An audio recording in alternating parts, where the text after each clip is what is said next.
APEC members urged to recognize potential of non-traditional alliances.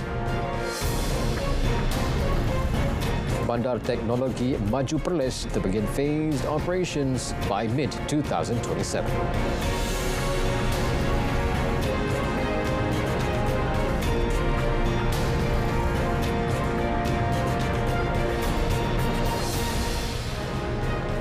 Hello and good evening, and Salam Malaysia Madani. Thanks for joining us. I'm Otto Othman and you're watching Malaysia Tonight. The Asia-Pacific Economic Cooperation, or APEC, must recognize the potential of non-traditional alliances such as the African Union, Latin America and BRICS.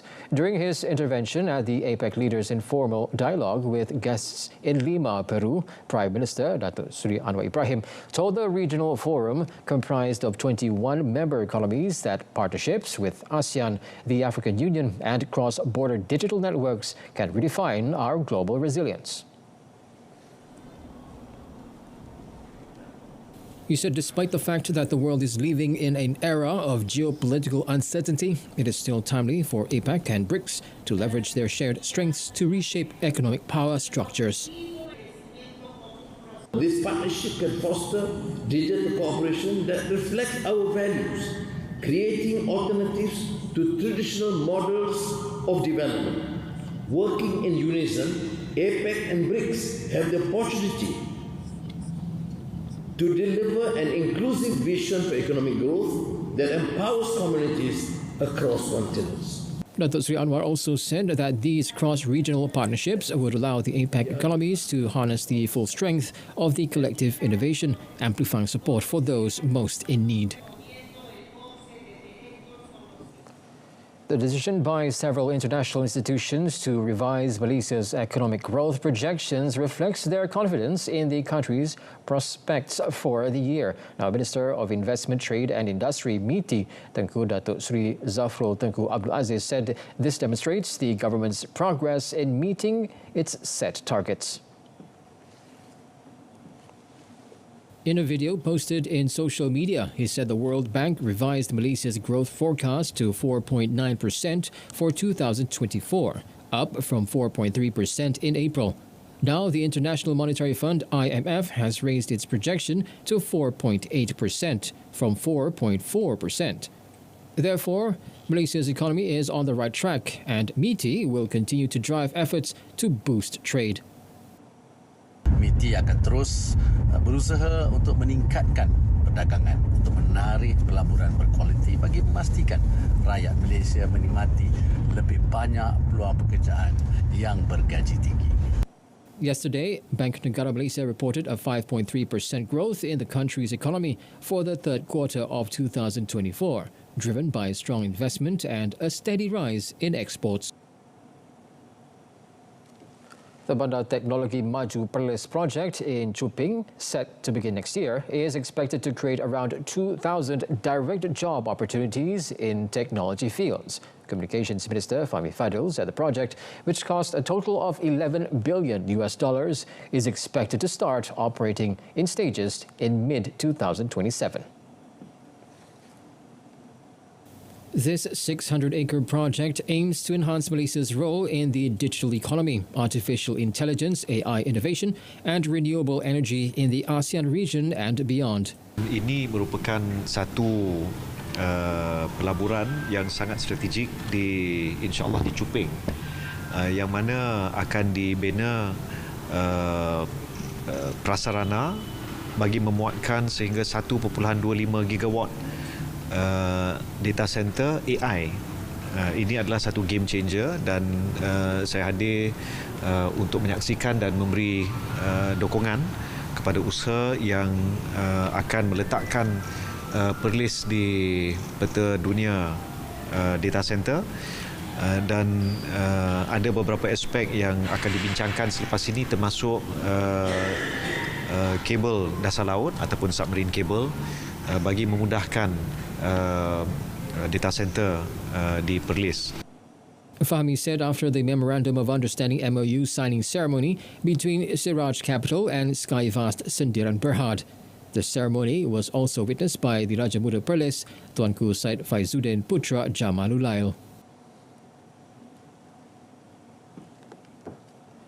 The second Malaysia Semiconductor Integrated Circuit or IC Design Park in Cyberjaya, Sepang will be launched early next year. Selangor Menteri Besar Datuk Seri Amiruddin Syari said the launch of the second IC Design Park was a follow-up to the successful establishment of such a park in Spuchong by the Selangor Information Technology and Digital Economy Corporation.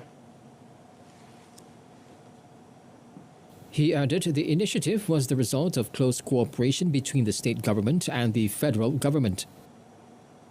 Kerajaan negeri akan menyumbang 50 juta ringgit, iaitu 10 juta setahun mulai 2024 sehingga 2029. Manakala kerajaan persekutuan melalui Kementerian Ekonomi dianggarkan akan menyalurkan 100 juta ringgit. At the same time, Selangor Digital School will be upgraded to Advanced Semiconductor Academy of Malaysia, which will develop an 80,000 square foot campus in the second IC Design Park. He said when tabling the Selangor Budget 2025 at the Selangor State Legislative Assembly yesterday. Kuala Lumpur City Hall DBKL must ensure that all land acquisitions for project developments meet strict criteria to avoid future complications. Titi Wangsa Member of Parliament, also the Plantation and Commodities Minister, Datuk Sri Johari Abdul Ghani, said it was crucial that the vetting process of developers be done thoroughly before the approval of land acquisitions to safeguard the livelihoods of affected communities. Kita harap pada masa akan datang semua tanah-tanah di BKL ini, kalau apa saja mereka nak buat dari segi privatisation, mesti pastikan bahawa syarikat-syarikat ini mempunyai kedudukan kewangan yang kukuh, kemudian dia boleh siapkan projek. Nombor 3, dia mesti mengendalikan soal pemilihan, sama ada peniaga ke penduduk ke dalam kawasan tersebut, dia kena uruskan. In July, Prime Minister Datuk Sri Anwar Ibrahim directed City Hall to address the redevelopment issues at Pasar Datuk Keramat, which has been operating in a dilapidated state. The upgrading project had been delayed for 6 years due to developers' failure to complete it within the stipulated timeframe. The Malaysian Communications and Multimedia Commission (MCMC) and the Malaysian Palm Oil Board (MPOB) have joined forces to advance future technological initiatives in the palm oil industry. The strategic partnership successfully addressed long-standing connectivity challenges within oil palm plantations.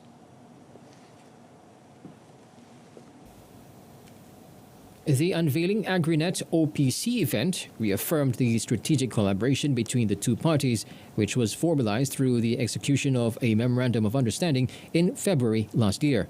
Through the collaboration, poor connectivity within plantations due to the dense canopy of oil palm fronds had been overcome.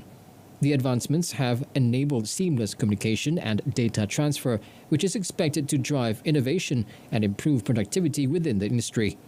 The initiative was a competition aimed at SMEs and startups that sought to accelerate the development and adoption of advanced technologies for the palm oil industry. The Malay Vehicle Importers and Traders Association of Malaysia, PERKEMA, actively held engagement sessions to strengthen the public's understanding and confidence in electric vehicles or EVs. Director of Operations Dato SM Zulkifli SM Amin said the initiative aims to address community concerns, especially regarding battery depletion, which is often the main obstacle for consumers to switch to EVs. With accurate understanding and wise use, this concern can be overcome. Jadi of course kita ada anxiety issue tentang charging, tentang apa semua. Tapi yang sebenarnya kalau kita check kat rumah, dah penuh charging seminggu kat KL tu tak habis pun bateri. He also called on all parties, especially industry players, to educate the public about the EV ecosystem. He said after the launch of the charity box Yayasan PERKEMA program. The ringgit is expected to trade within a tight range next week following the United States dollar's recent rally amid anticipation of slower United States interest rate cuts. Bank Muamalat Malaysia Berhad Chief Economist Dr. Muhammad Afzan Nizam Abdul Rashid said the local currency is likely to hover between 4.45 and 4.46 against the greenback in the upcoming week, while investors remain wary of the global economic outlook. the currency market will continue to remain in cautious mode as the uncertainties surrounding the United States' economic policies increase. On a Friday-to-Friday basis, the ringgit depreciated against the greenback a week ago. It also traded mostly lower against other major currencies, but it strengthened against the British pound. Meanwhile, on the home front, Bank Negara Malaysia BNM Governor Datuk Seri Abdul Rashid Ghaffur said the ringgit appreciated by 14.9% against the United States dollar in the third quarter of 2024 and 3.1% year to date as at 13th November. Speaking at a press conference on Friday, he said the ringgit's performance in third quarter was mainly driven by the United States Federal Reserve's shift towards a monetary policy easing. This includes the cumulative 75 basis points federal funds rate cut in September and November. The Malaysian Rubber Glove Manufacturers Association, MARGMA, expects the rubber market to trade positively next week, following the delay in the implementation of the European Union Deforestation Regulation, EUDR. It noted that the postponement of the EUDR is expected to provide some relief to the market as it removes a significant source of demand uncertainty. In addition, adverse weather conditions in key rubber-producing regions such as Thailand could further disrupt supply and support prices in the coming week. Industry expert Dennis Low said restocking activities will help maintain a balance between prices and demand. The demand will likely be sporadic, driven more by replenishment trends than by increased usage volumes due to the rainy weather in rubber-producing countries and ongoing economic uncertainties. On a Friday-to-Friday basis, the Malaysian Rubber Board's reference price for SMR 20 decreased by 5.1% to 848.5 sen per kilogram, while latex in bulk inched up 0.5 sen to 677.5 sen per kilogram.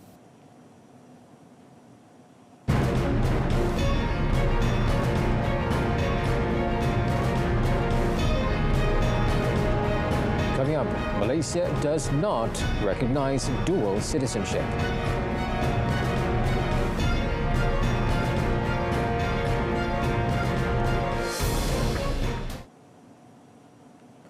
Malaysia does not recognize individuals with dual citizenship. Home Minister Datuk Seri Saifuddin Nasution Ismail said any suspected cases of dual citizenship must be verified through the National Registration Department NRD database. Besides the police, the NRD has the authority to confirm the citizenship status of individuals involved in crimes within Malaysia. For cases in Thailand, the ministry formally requests a list of names from the Thai authorities. Kedua-dua pihak berkuasa negeri ini melalui jawatan kuasa bersama yang sudah ada, mereka boleh saja untuk menyerahkan senarai, dan jika ada senarai yang sudah kita terima, kita akan semak dengan database penduduk kita lah, Jabatan Pendaftaran Negara. Barulah kita boleh mengesahkannya, sebab undang-undang negara kita tak mengiktiraf dua kerakyatan. The Sabah government has referred the issue of two new maritime laws from the Philippines which violate the state's maritime borders to the federal government and Wisma Putra for further action. Chief Minister Datuk Seri Haji Noor said the state government had been informed that Malaysia had lodged an official protest with the Philippines regarding the matter. Kita sudah juga dimaklumkan oleh Wisma Putra, dan ini kita serahkan kepada Wisma Putra ataupun Kerajaan Persekutuan, dan saya mendapat makluman kita telah pun menghantar nota bantahan ke Pertubuhan Bangsa-Bangsa Bersatu untuk diselesaikan. Memang kita akan berpandukan kepada sempadan negara kita. Dan kalau saya tengok peta tu, dia termasuk sedikit dalam sempadan negara kita. On Thursday, Deputy Foreign Minister Datuk Muhammad Alamin said Malaysia had sent a formal protest to the Philippines about the two new maritime laws. He said the Philippine Maritime Zones Act and the Philippine Archipelagic Sea Lanes Act, signed by President Ferdinand Marcos Jr. on 8th November, were found to extend beyond the 1979 Malaysia New Map, which was established based on international law. 7 flood mitigation projects RTB are currently underway in Melaka, involving a total allocation of 1.006 billion ringgit. Deputy Prime Minister Datuk Sri Fadila Yusof said one of the projects is the Alor Gajah RTB Phase 1 in Kampung Tebat, with an allocation of 30 million ringgit. He, who is also Energy Transition and Water Transformation Minister, added that the project comprises several components, such as the construction of flood retention ponds and the water channels to facilitate water flow to the river. Kalau siap projek ini, insya-Allah targetnya ialah untuk kita melindungi lebih kurang 1,270 penduduk di kawasan ini daripada banjir, daripada kajian kita buat. Jadi alhamdulillah setakat ini projek berjalan lancar dan kita mengharapkan projek ini dapat disiapkan kalau tidak ikut jadual, awal daripada jadual. The Alor Gajah RTB project is expected to be completed August next year. The Queen of Malaysia, Her Majesty Raja Said Sofia, said artificial intelligence AI technology should be used to improve the quality of life of the community and not just from an economic standpoint. Her Majesty, who is also the Chancellor of University Technology Malaysia UTM, said that as a university entrusted to be a leader in AI technology research, UTM needs to ensure that the technology is used responsibly and ethically.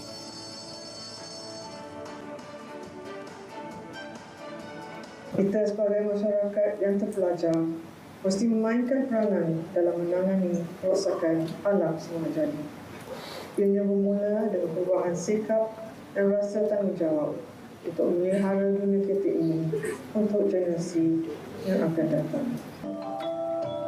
In today's technology-driven world, the development of artificial intelligence AI offers great opportunities and challenges. Her Majesty Raja Said Sofia also expressed the hope that all parties can together make the UTM Vision 2030, which is currently in the development phase, as a successful program and put the name of this university among the leading universities in the world. Her Majesty said during UTM's Pro-Chancellor Proclamation and 68th Convocation ceremony today.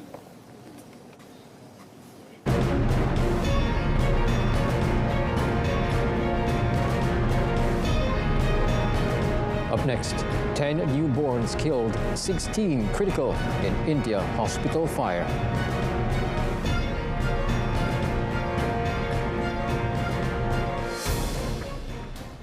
ASEAN Media Partners Cooperation Week 2024 wraps up on a high note. Hosted in the city of Guilin, Guangxi, China, the event brought together media representatives from ASEAN countries to foster collaboration and deepen understanding between ASEAN and China. Over the course of the week, journalists from across the ASEAN region traversed the stunning landscapes of Guangxi, engaging with their Chinese counterparts.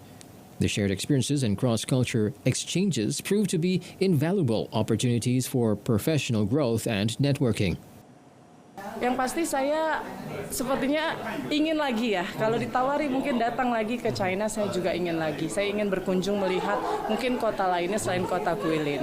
Karena memang jauh daripada ekspektasi saya. Jadi luar biasa, pengalamannya sangat menyenangkan di sini dan bertemu dengan teman-teman rekan-rekan media dari negara-negara lain yang juga sangat bersahabat. Kita bukan hanya sahaja menikmati apa yang ada di Guangxi, kita juga berkongsi pandangan kita bagaimana sebagai media ini kita membantu dari segi perkongsian info, teknologi dan juga kerjasama di antara negara-negara ASEAN.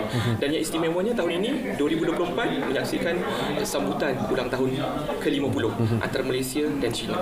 Kita juga belajar budaya, sejarah, warisan budaya di Dagedara di Bantar Guilin, Guangxi. Saya rasa itu semuanya khazanah bagi rakyat-rakyat di seluruh dunia.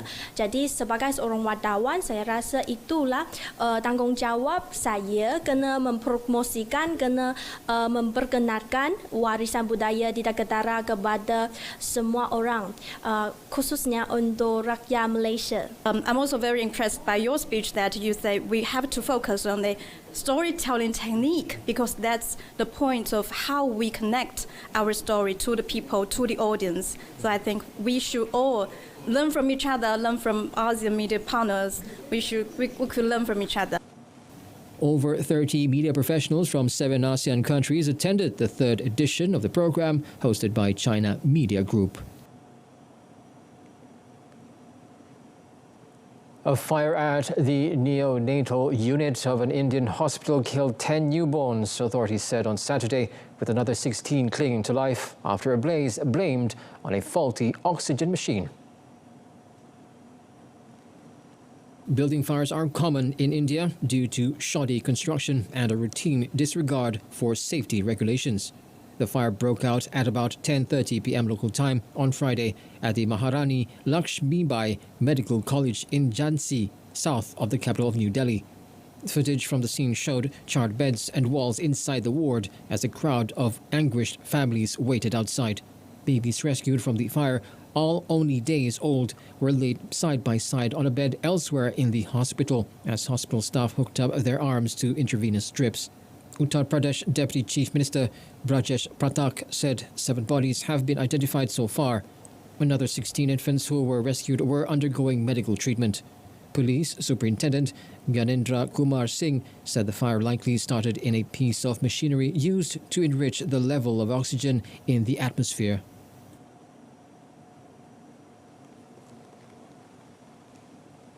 A super typhoon sweeping towards the Philippines on Saturday was intensifying and could have a potentially catastrophic impact, the state weather forecaster warned, with millions of people at risk from storm surges. More than 650,000 people have fled their homes ahead of Super Typhoon Manyi, which is expected to make landfall later Saturday or early Sunday, becoming the 6th major storm to pummel the archipelago nation in the past month. With wind gusts of up to 240 kilometers per hour, Manyi was on track to slam into the sparsely populated island province of Catanduanes as a super typhoon of near peak intensity. Up to 14-meter high seas were expected around Catanduanes, while more than 7.6 million people were at risk from storm surges of 1 to 3 meters. Scientists have also warned that climate change is increasing the intensity of storms, leading to heavier rains, flash floods, and stronger gusts. At least 163 people died in the 5 storms that pounded the Philippines in recent weeks, that also left thousands homeless and wiped out crops and livestock. The government urged people on Saturday to heed warnings to flee to safety.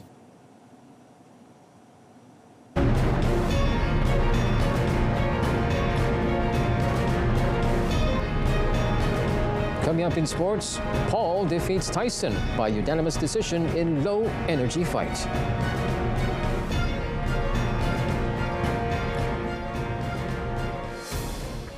National bench singles shuttler Leong Junhao clawed his way back from a first-game defeat to crush 2024 All-England champion Jonathan Christie of Indonesia 10-21, 21-18, 22-20 and advanced to the final of the Japan Masters today.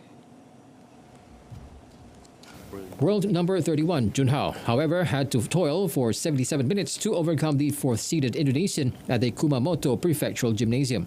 This is Junhao's second victory over Jonathan after the Indonesia Open in May, and it proves that he is ready to play at the highest level as he eyes his first title in the Super 500 Championships. In tomorrow's final, Junhao can expect another tough task as he will face the 7th-seeded Li Shifeng of China. Junhao had previously bagged 3 titles, namely the 2018 Finnish Open, the 2022 Indonesia Masters, and the 2023 KL Masters Malaysia, besides finishing runner-up in the 2018 Thailand Masters and the 2019 Bangladesh International Challenge. One of the most extraordinary comebacks. Jake Paul belted his way to a unanimous decision over Mike Tyson in a Bollywooded heavyweight boxing match in Arlington, Texas. The judges' scorecards after the 8 two-minute rounds had the former YouTube star winning 80-72, 79-73, 79-73. Round 1 saw a quick pace from both men. While there were clinching sessions at times, Paul got the better of the exchanges but didn't stun Tyson. The second round was similar, but Tyson's volume began to pick up. Paul started throwing more power shots, but Tyson remained in survival mode again. Paul's most dominant round was the third. A right-hand left hook combination stunned Tyson and put him on wobbly legs. It was unclear whether Paul's gas tank was emptied, but Paul had the upper hand despite finishing 1-for-11 on power shots.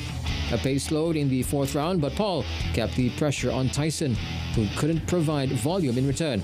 Tyson was visibly slower in the sixth round, taking several Paul shots. The seventh round was more of the same as the sixth. Paul then finished with an 78-18 edge in punches, connected against the 58-year-old former world champion. With Paul clearly ahead, the final round turned into a victory lap. A smattering of boos could be heard throughout the arena as both men embraced one another before the judge's decision was announced.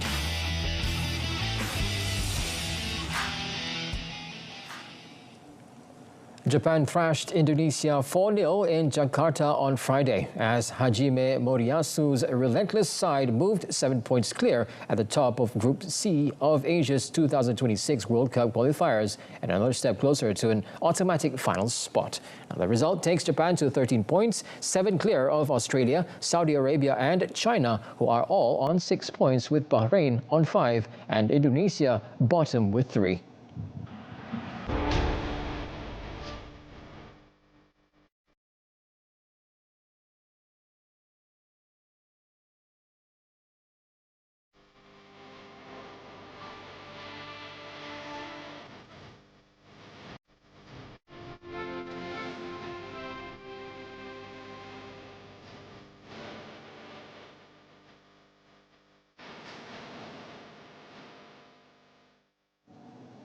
That concludes this edition of Malaysia Tonight. In our top story, APEC members urged to recognize potential of non-traditional alliances. Till then, I'm Otto Othman. From the river to the sea, Palestine will be free. Thanks for watching and have a pleasant evening.